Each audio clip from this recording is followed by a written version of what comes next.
Hello बेटा, मैं Nirmala PGT biology government girls high school Samchana Rohtak. तो आज हम पढ़ेंगे बेटा कक्षा 9वीं के लिए चैप्टर 15 खाद्य संसाधनों में सुधार। तो सबसे पहले हम जानेंगे बेटा खाद्य क्या होता है, संसाधन क्या होते हैं, सुधार किसे कहते हैं। तो सबसे पहले हम अपना जो टॉपिक है उसका मीनिंग हमें क्लियर होना चाहिए, जिससे हम अपने टॉपिक को फिर अच्छे से समझ पाएंगे। तो सबसे पहले आ गया खाद्य। खाद्य क्या होता है बेटा, वे सभी पदार्थ जो हम खाने के रूप में उपयोग में लाते हैं, यानी खाने में अपने में शामिल करते हैं। वे सभी पदार्थ जिनको हम खाने के रूप में प्रयोग में लाते हैं, उपयोग में लाते हैं, ऐसे पदार्थों को क्या कहते हैं, खाद्य, यानी खाने योग्य। खाद्य का मतलब खाने योग्य।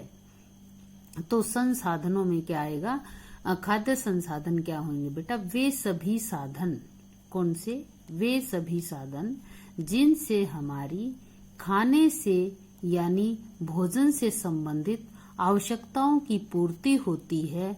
हमें भोजन पौधे एवं जंतुओं से मिलता है, यानी हमारी आवश्यकताएं, जो खाने योग्य जो चीजें हैं उनकी पूर्ति हमारी यानी हमारी आवश्यकताएं किन से पूरी होती हैं, पौधों से और जंतुओं से। इनसे हमें क्या मिलता है, खाने योग्य पदार्थ यानी खाद्य पदार्थ।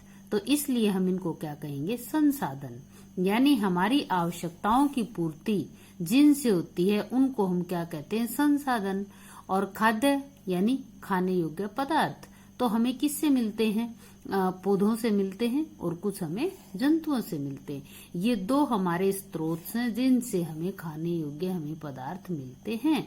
अब यहाँ पर मैं एक बात और कहना चाहूंगी बेटा कि ये जो भोजन जो है हम क्यों करते हैं, यानी खाद्य जो खाद्य पदार्थ हम क्यों खाते हैं, क्यों जरूरत पड़ती है कि इनकी। तो यहाँ पर ध्यान देने योग्य बात है बेटा, भोजन जो हमारा शरीर सजीव है वो भोजन के बिना नहीं रह सकता। यानी वो जो भोजन है उससे उसको ऊर्जा मिलती है। किस लिए, क्या करता है वो ऊर्जा का, सभी कार्य जीवित रहने के लिए। जैसे सांस लेना है बेटा, हमारा हृदय धड़कता है, हमारे फेफड़े सिकुड़ते और फैलते हैं, हमारा जो रुधिर है वो पूरे शरीर में परिवहन करता है, खाद्य पदार्थों को सभी कोशिकाओं तक पहुंचाता है। तो इन सब कामों के लिए हमें क्या चाहिए, हमारे भोजन शरीर को ऊर्जा चाहिए। और वो ऊर्जा हमें कहाँ से मिलती है, भोजन। और भोजन हमें किसे कहते हैं, उन सभी खाद्य पदार्थों को जो हम खाने के रूप में उपयोग में लाते हैं उनको हम इकट्ठा मिला के क्या कहते हैं, भोजन कहते हैं। तो आगे हम देखते हैं खाद्य संसाधनों में सुधार। यानी इसका मतलब क्या है, सुधार यानी उसमें ऐसा परिवर्तन जो हमारे लिए लाभदायक हो। तो कौन से परिवर्तन की जरूरत पड़ी हमें, जैसे नंबर 1 हमने इसमें दिया है, उनके उत्पादन को बढ़ाना है। किसके उत्पादन को बढ़ाना है, खाद्य पदार्थों के उत्पादन को बढ़ाना है इस प्रकार से, ताकि हम संसाधनों में सुधार करके उनके खाद्य उत्पादन को हम बढ़ा सकें। क्यों बढ़ा सकें, क्योंकि दिन प्रतिदिन हमारी जो जनसंख्या है उसमें वृद्धि हो रही है, और जो हमारी जमीन है, जो कृषि योग्य भूमि है, वो उसमें वृद्धि नहीं हो रही, बल्कि उसमें तो कमी आ रही है। कहीं हम फैक्ट्रियां लगा रहे हैं, कहीं हम हमारी जैसे जनसंख्या बढ़ रही है तो मकान बना रहे हैं, रहने के लिए हम अलग अलग सेक्टर वगैरह काट रहे हैं। तो उसमें किसका उपयोग कर रहे हैं हम, भूमि का। तो ऐसा करने से क्या हो रहा है, हमारी जो कृषि योग्य भूमि है वो कम होती जा रही है, लेकिन जनसंख्या में वृद्धि होती जा रही है। तो उसका उत्पादन, उसकी आवश्यकताओं को पूरा करने के लिए हमारे पास जो विद्यमान जो भूमि है उसमें हम उत्पादन को बढ़ा करके ही हम अपनी बढ़ती हुई जनसंख्या की आवश्यकताओं को पूरा कर सकते हैं। तो ये बहुत जरूरी है कि उत्पादन को बढ़ाया जाए। नंबर 2, हमने उत्पादन तो बढ़ा लिया, उसकी साथ के साथ में गुणवत्ता में भी सुधार लाना है। गुणवत्ता का मतलब क्या होता है, जो हम खाद्य पदार्थ फसलों से, हम अपने पेड़ जंतुओं से प्राप्त करते हैं। इस वीडियो में हम सिर्फ पढ़ेंगे पौधों से हमें क्या प्राप्त होता है। पौधों से जो हमें खाद्य पदार्थ प्राप्त होते हैं उनकी हमें पौष्टिकता को भी बढ़ाना है। ताकि क्योंकि हमारा जो भोजन होता है उसमें 5 तरह के पोषक तत्व होते हैं। आप सब ने पहले छोटी क्लासों में पढ़ा है। वो पोषक पदार्थ, वो पोषक तत्व कौन कौन से होते हैं बेटा? नंबर 1 कार्बोहाइड्रेट होता है, नंबर 2 प्रोटीन होती है, नंबर 3 वसा होती है, नंबर 4 विटामिन होते हैं, नंबर 5 खनिज लवण होते हैं। उनकी मात्रा को भी हमने इनमें बढ़ाना है, उसको कहते हैं गुणवत्ता यानी पौष्टिकता। दूसरी भाषा में हम इसको क्या बोलेंगे? पौष्टिकता। तो हम उसके उत्पादन की मात्रा यानी जहां हम 1 एकड़ जो जमीन है उसमें हम मान लो 20 जो है मन कह लेते हैं हम, या इस तरीके से हम आजकल उसमें हम 60 यानी दुगना हमने उसके उत्पादन को बढ़ा दिया है। पहले जहां पर 30 मन गेहूं होते थे उस किले के अंदर अब हम 60 मन गेहूं उगा सकते हैं। इसका मतलब क्या हुआ? उसके उत्पादन की मात्रा को हमने बढ़ा दिया। ठीक है। दूसरा है गुणवत्ता में भी सुधार हमने लेके आना है उसमें, ताकि ज्यादा से ज्यादा पौष्टिक तत्व उसके अंदर प्राप्त हो। कम भोजन खाकर ही हम ज्यादा पोषक तत्वों को ग्रहण कर सकें। पोषक तत्व किस लिए जरूरी हैं? पोषक तत्वों की कमी होने के कारण हमारे शरीर में बेटा अनेक तरह की बीमारियां लग जाती हैं, हो जाती हैं। जैसे आपने सुना होगा घेंगा। हमारे भोजन के अंदर अगर आयोडीन की कमी हो जाती है तो उसमें क्या हो जाता है? हमारा गला जो है वो सूजन आ जाती है और उसको हम क्या बोलते हैं? घेंगा। इसी तरीके से हमारे फलों से हमें क्या मिलती है? जैसे विटामिन सी है। विटामिन सी की अगर कमी हो जाती है तो हमें अनेक तरह के त्वचा संबंधित रोग हो जाते हैं। तो इस प्रकार से जैसे प्रोटीन की कमी हो जाती है तो बढ़ता हुआ जो शरीर है उसको क्या चाहिए? प्रोटीन चाहिए नई नई कोशिका बनाने के लिए। तो इससे क्या होगा? हमारी वृद्धि रुक जाएगी, उसकी वृद्धि में हमारी कमी आ जाएगी। तो हमारी जो दालें हैं जिनसे हमें प्रोटीन मिलती है वो दालें कैसी होनी चाहिए? जिनमें ज्यादा से ज्यादा मात्रा में प्रोटीन की मात्रा हो। तो इस प्रकार से हमने उनकी पौष्टिकता को भी बढ़ाना है। ठीक है, ताकि हमारा जो भोजन है वो ज्यादा पौष्टिक हो। थोड़ा भोजन खाकर ही हम ज्यादा पोषक तत्वों को ग्रहण कर सकें। आगे हम देखते हैं। अब हमने यहाँ पर कहा कि हमारे खाद्य संसाधनों में सुधार करना है। खाद्य संसाधनों में सुधार का मतलब हमने उत्पादन को बढ़ाना है, हमारी बढ़ती जनसंख्या की आवश्यकताओं को पूरा करने के लिए उसकी पौष्टिकता को। तो ये कैसे संभव है? ये दो चीजें हमें कैसे संभव हो पाएंगी? उसकी उत्पादन में भी बढ़ोतरी करनी है, पौष्टिकता में भी बढ़ोतरी करनी है। तो ये नीचे दिए गए जो अब हम ये उपाय पढ़ेंगे, ये तरीके पढ़ेंगे, इन तरीकों को अपना करके हम अपने इस लक्ष्य को प्राप्त कर सकते हैं। नंबर 1, सबसे पहले हम इसमें देखेंगे पौधों में जो सुधार कैसे कैसे ला सकते हैं, हम किन किन तरीकों को अपना करके हम इन चीजों को प्राप्त कर सकते हैं। नंबर 1, सबसे पहले हमने क्या देखना? बीजों का चुनाव करना है। हम जो फसल उगाएंगे उसमें उन बीजों का चुनाव करना है जिनसे हमारा उत्पादन बढ़ सके। ठीक है, उत्पादन कैसे बढ़ेगा? उसकी जो है मात्रा जो है वो हमारा जो अनाज वगैरह है वो ज्यादा हो। दूसरा है उसमें जो हमारी फसलें हैं उनमें बीमारियां ना लगे, वो रोग प्रतिरोधक हमारी फसलें बीज होने चाहिए। पीड़कों के प्रतिरोधी यानी ताकि ज्यादा से ज्यादा हम अपनी फसल को उगा सकें, बीमारियां कम होंगी और उत्पादन ज्यादा होगा। तो ही इस प्रकार की जो फसल है, इस प्रकार के जो पौधे हैं, हम उनको क्या कहेंगे? नस्ल सुधार भी कहा जाता है। ऐसी फसल, ऐसे बीज जिनसे उत्पादन ज्यादा हो, बीमारियां कम लगे, जिनमें रोग प्रतिरोधक क्षमता ज्यादा होगी, तो ऐसी नस्ल को हम क्या कहेंगे? एक अच्छी किस्म कहेंगे। इस प्रकार से धीरे धीरे अगर हम इन बीजों का चयन करते जाएंगे तो हमारे जो पौधे हैं उनकी नस्ल में भी सुधार आ जाएगा। नस्ल में सुधार आ जाएगा तो हमें जो उत्पादन है वो भी हमारा बढ़ जाएगा और पौष्टिकता में भी बढ़ोतरी आएगी।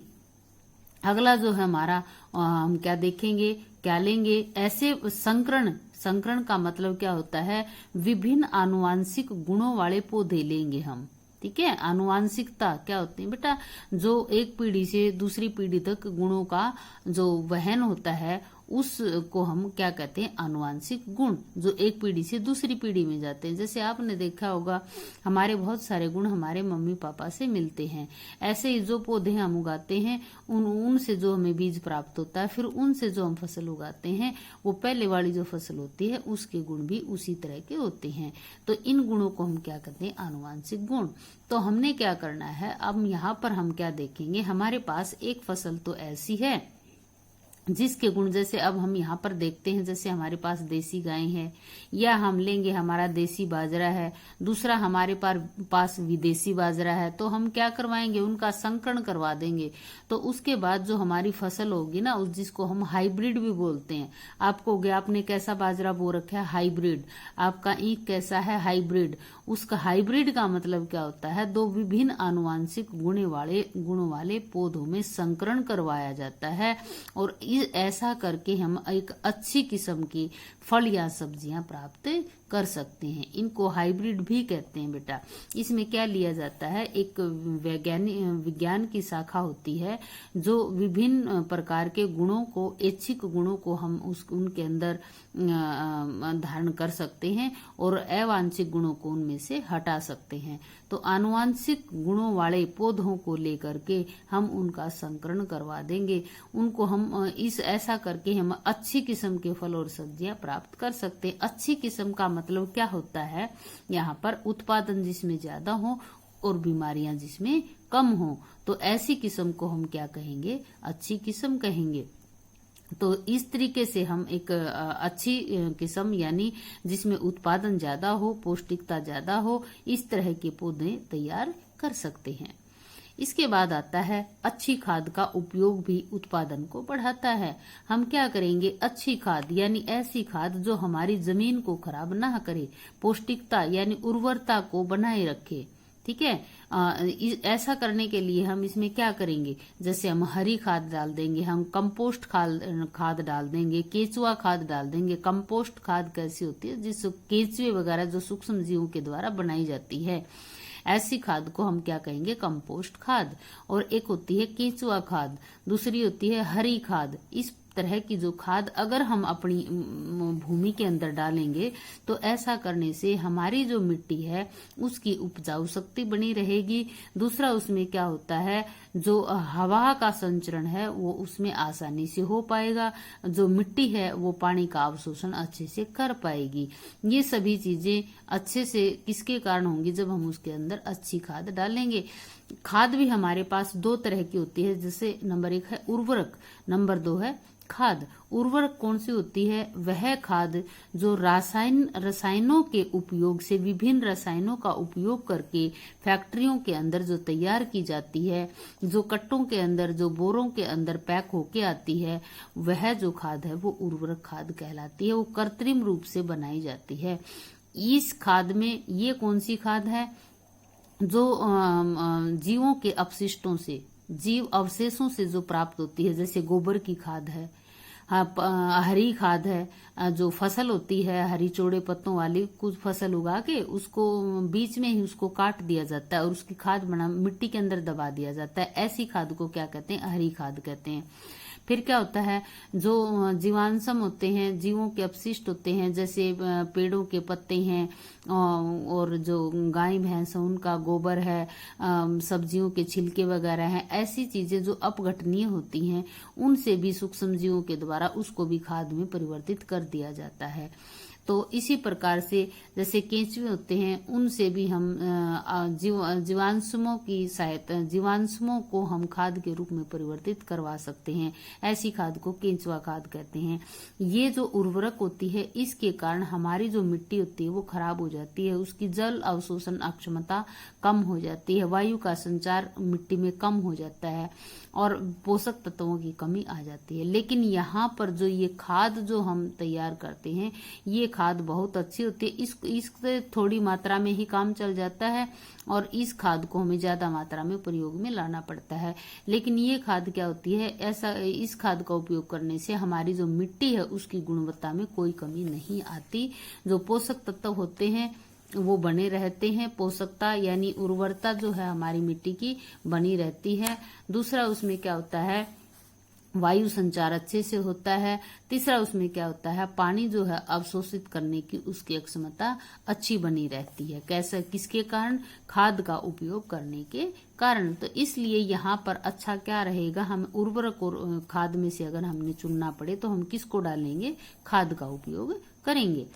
अगला और हम क्या कर सकते हैं, क्या कर रहे हैं हम, ये क्या पढ़ने लग रहे हैं कि हमारी फसल के उत्पादन को हम कैसे बढ़ा सकते हैं, हमारे उत्पादन की पौष्टिकता को हम कैसे बढ़ा सकते हैं। अगला चौथा जो तरीका है हम और क्या कर सकते हैं, मिश्रित जो है फसल उगाकर भी हम ज्यादा उत्पादन प्राप्त कर सकते हैं। मिश्रित यानी एक ही साथ दो फसलों को उगाना, ठीक है। जैसे हम इसमें क्या ले सकते हैं, गेहूं और चने को एक साथ उगा देंगे हम, कपास है, मूंग है, उनको हम इकट्ठा उगा देंगे। तो इस प्रकार से हम इसको क्या कहेंगे, मिश्रित फसल। इससे उत्पादन में क्या होता है, व्यय कम होता है, क्योंकि फसल बार बार, जैसे हमने जमीन को तैयार किया है फसल उगाने के लिए, तो जब हम एक ही साथ में दो तरह की फसल उगाते हैं तो हमें बार बार फसल उसको जमीन को तैयार करने के लिए पैसा खर्च नहीं करना पड़ेगा। तो इसका मतलब क्या हुआ, व्यय कम होगा, भूमि की उर्वरता भी बनी रहेगी। क्यों बनी रहेगी, क्योंकि गेहूं जो उगेगा तो वो अलग तरह के पोषक तत्व लेगा भूमि से, चना जो लेगा वो दूसरी तरह के लेगा। इनके जो अपशिष्ट गिरेंगे भूमि के अंदर वो क्या करेंगे, भूमि की उर्वरता को बढ़ाएंगे। तो ऐसा करने से किसी एक ही तरह के पोषक तत्वों की मिट्टी में कमी नहीं आएगी। ये कुछ अलग पोषक तत्व लेंगे बढ़ने के लिए, चना कुछ अलग पोषक तत्व लेगा बढ़ने के लिए। ऐसा करके हम मिश्रित खेती करके हम मिट्टी की जो है उपजाऊ शक्ति को बनाए रख सकते हैं। अगला जो है मिश्रित खेती जो है पीड़कों को नष्ट कर देती है। पीड़क क्या होते हैं बेटा, जो सूक्ष्म जीव होते हैं जो हमारी फसलों को नष्ट करते हैं। तो जब हम एक साथ मिश्रित खेती करते हैं तो एक तरह के सूक्ष्म जीव जो एक फसल के ऊपर पाए जाते हैं, दूसरी तरह के सूक्ष्म जीव दूसरी फसल पर पाए जाते हैं। एक फसल से दूसरी फसल पर पाए जाने वाले सूक्ष्म जीव ही एक दूसरे को आपस में नष्ट कर देते हैं। ऐसा करने से जो हमारे पीड़क जो हैं यानी जो सूक्ष्म जीव वो खत्म हो जाते हैं, जो हमारी फसलों को बीमारी पहुंचा रहे थे। कैसे हुए, क्योंकि हमने दो तरह की फसल उगाई है, ठीक है। तो ऐसा करके खरपतवार को भी हम नष्ट कर सकते हैं। क्यों, वैसा वही तरीका अपनाया जाएगा। इस पे एक तरह के सूक्ष्म जीव रहते हैं, इस पे दूसरी तरह के सूक्ष्म जीव हों, वो क्या करते हैं, एक दूसरे को आपस में नष्ट कर देते हैं। ऐसा करके हम पीड़कों को नष्ट कर सकते हैं और हमारी जो खेती है उसकी उत्पादकता को हम बढ़ा सकते हैं। अगला है अंतर फसलीकरण। ये भी एक तरीका ऐसा है जिसके कारण हम उत्पादन को बढ़ा सकते हैं। अंतरा फसलीकरण, और ऊपर हमने पढ़ा था मिश्रित फसलीकरण। तो इसमें अंतरा फसलीकरण में क्या होगा बेटा, इसमें एक साथ दो फसलों को उगाया जाएगा, लेकिन उन दोनों के अंदर अंतर रखा जाएगा। मिश्रित मिक्स नहीं किया जाएगा, उनको मिलाया नहीं जाएगा। दोनों को उगाया तो एक ही साथ जाएगा, लेकिन उनके बीच में अंतर रखा जाएगा, यानी उनको अलग अलग पंक्तियों में बोया जाएगा। उनकी जो बिजाई है वो अलग अलग पंक्तियों में की जाएगी। और उनको एक साथ में कौन कौन सी फसलों को हम बो सकते हैं, जैसे सोयाबीन है, ये दाल वाली फसल है। दूसरा क्या है, मक्का। दूसरा इसका जो हम कैसे ये बना सकते हैं, बाजरा और लोबिया को हम इकट्ठा उगा सकते हैं। सोयाबीन को और मक्का को हम इकट्ठा बो सकते हैं, उगा सकते हैं, बिजाई कर सकते हैं। तो यहाँ पर मिश्रित फसल और अंतरा फसलीकरण में आपने अंतर पढ़ा बेटा। इनको हम मिक्स करके बोएंगे, इकट्ठा एक दूसरे में मिला के। इसको हम क्या करेंगे, अंतर रखेंगे। इसको हम इस चित्र की सहायता से और भी अच्छे से समझ सकते हैं।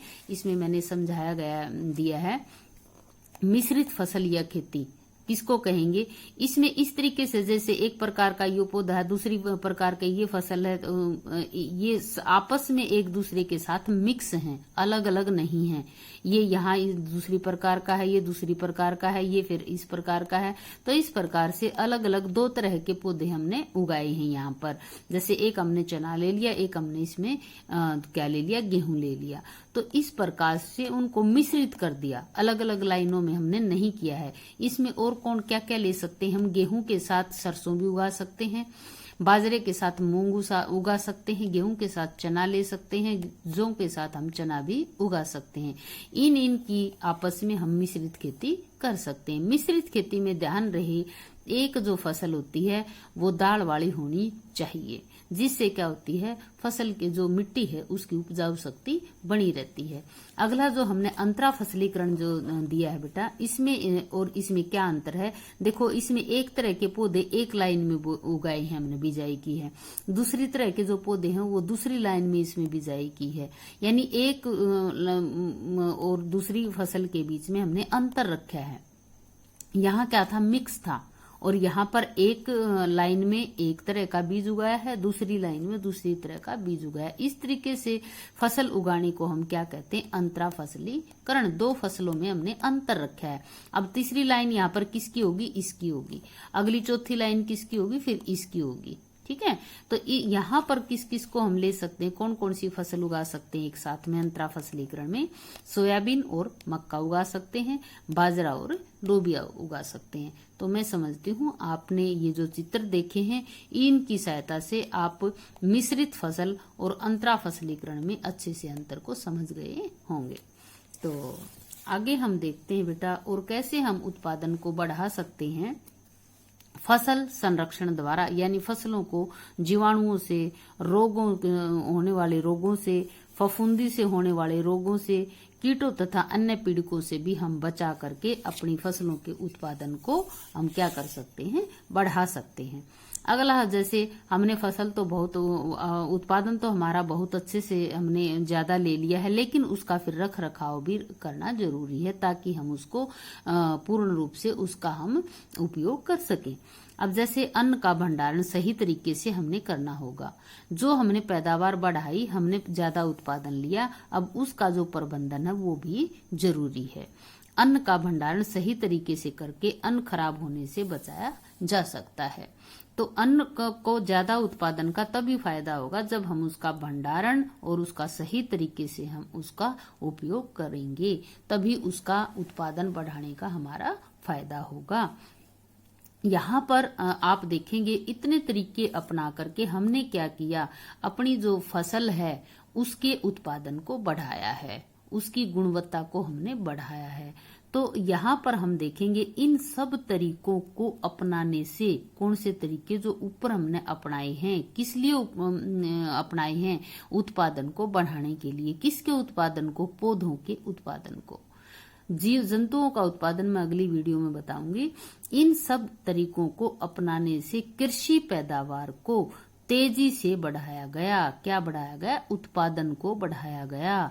फलस्वरूप कृषि के क्षेत्र में एक अभूतपूर्व परिवर्तन हुआ, यानी ऐसा परिवर्तन जो पहले कभी नहीं हुआ था, जिसे हरित क्रांति के नाम से जाना जाता है। हरित क्रांति, क्रांति मतलब एकदम से आक्रमण सा हो जाना, बहुत तेज वो होना, ठीक है। और हरित माने हरे, पौधे कैसे होते हैं, हरे। तो इन सब तरीकों को अपनाने से कृषि पैदावार को तेजी से बढ़ाया गया। फलस्वरूप कृषि के क्षेत्र में एक अभूतपूर्व परिवर्तन हुआ बेटा, जिसे हरित क्रांति के नाम से जाना जाता है। यानी फसलों से जो हमने उत्पादन प्राप्त किया, अलग अलग तरह के तरीके अपना के, अच्छे खाद लेके, अच्छे बीजों का उपयोग करके, उनको बीमारियों से बचा के, उनका रख रखाव अच्छे से करके हमने उत्पादन को बढ़ाया और हमारी बढ़ती, तो इस प्रकार से बहुत अधिक उत्पादन जब हुआ, हमने पैदा किया, उत्पादन लिया, उसको एक क्रांति सी की तरह माना गया। जैसे कभी युद्ध होता तो बहुत सारी जो सैनिक एकदम भाग लेते हैं ना, तो इसी प्रकार से यहाँ पर भी एक क्रांति सी आ गई, इतना ज्यादा उत्पादन हो गया। तो इस क्रांति को हमने क्या कहा, हरित क्रांति के नाम से जाना है। मैं यहाँ पर एक बात और आपको बताना चाहूंगी, जो हमारे पौधे होते हैं उनको 16 तरह के पोषक तत्वों की आवश्यकता होती है। कुछ पोषक तत्व तो उनको बहुत ज्यादा मात्रा में चाहिए। ऐसे पोषक तत्वों को जो ज्यादा मात्रा में चाहिए वृहत पोषक तत्व कहते हैं, और इनकी संख्या है बेटा 6। और दूसरा है 7, जो ऐसे सूक्ष्म पोषक तत्व हैं जिनकी इन्हें बहुत कम मात्रा में आवश्यकता होती है। 3 और पोषक तत्व हैं, कुल मिला के पौधों को 16 पोषक तत्वों की आवश्यकता होती है। तो यहाँ पर बेटा हमने पढ़ा खाद्य संसाधनों में सुधार, और खाद्य संसाधन जो होते हैं हमें कहाँ कहाँ से मिलते हैं, पौधों से और खाद्य संसाधन हमारे क्या है, पौधे और जंतु। तो यहाँ इस वीडियो में हमने पढ़ा पौधों के बारे में कि पौधों के उत्पादन में हमने कैसे सुधार किया। तो मैं समझती हूँ आपको ये वीडियो अच्छे से समझ में आ गई होगी, और इसी के साथ मैं आपसे लेती हूँ विदा। अब आगे मिलूंगी अगली वीडियो में, जिसमें हम पढ़ेंगे जंतुओं के उत्पादन में सुधार।